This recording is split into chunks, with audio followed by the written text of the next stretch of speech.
Okay. सोलापूरचं ग्रामदैवत शिवयोगी सिद्धरामेश्वराच्या येणाऱ्या यात्रेच्या निमित्तानं दरवर्षीप्रमाणे आपण डिसेंबर महिन्यामध्ये जे कृषी प्रदर्शन भरवतोय गेली 5-7 वर्ष, त्याचाच भाग या प्रतिवर्षाप्रमाणे मोठ्या प्रमाणामध्ये ह्या कृषी प्रदर्शनाचं आयोजन याही वर्षी करण्यात आलेलं आहे.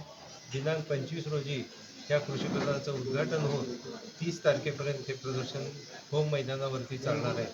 यासाठी गेली 2-3 महिने सिद्धेश्वर देवस्थान स्मार्ट एक्सपोचे शेटे आत्माचे माजी संचालक श्री विजयकुमार बरवडे, या कमिटीचे देवस्थानचे अध्यक्ष श्री गुरुराज माळगे, त्याचप्रमाणे उद्योग क्षेत्रामधील शरद ठाकरे साहेब, या सगळ्यांचा मोठा सहभाग या आयोजनामध्ये आहे.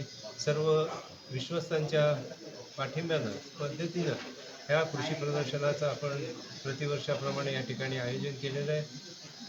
विविध जी टेक्नॉलॉजी, नवीन टेक्नॉलॉजी शेतकऱ्यांसाठी उपलब्ध होत आहे, ज्यामध्ये AI पासून अतिशय नवीन बियाण्यापासून जे विविध प्रकारचे जातीवंत अशा पद्धतीची जनावरं ही शेतकऱ्यांना त्या ठिकाणी बघता यावी, त्यापासून ते विक्री करून खरेदी करून त्याचे त्या ठिकाणी जोपासना आपल्या शेतामध्ये कशा पद्धतीनं करता येईल, यासाठी प्रयत्न व्हावे, असा एक उद्देश या कृषी प्रदर्शनाच्या मागे आहे.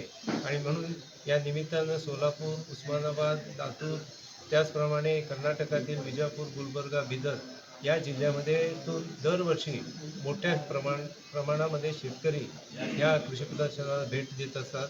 या निमित्तानं सिद्धेश्वर देवस्थानच्या वतीनं मी सर्वांना आवाहन करू इच्छितो की या ठिकाणी होणाऱ्या ह्या भव्य अशा कृषी प्रदर्शनाला 25 ते 30च्या दरम्यान आपण नक्की भेट देऊन या प्रदर्शनाचा जास्तीत जास्त फायदा करून घ्यावा.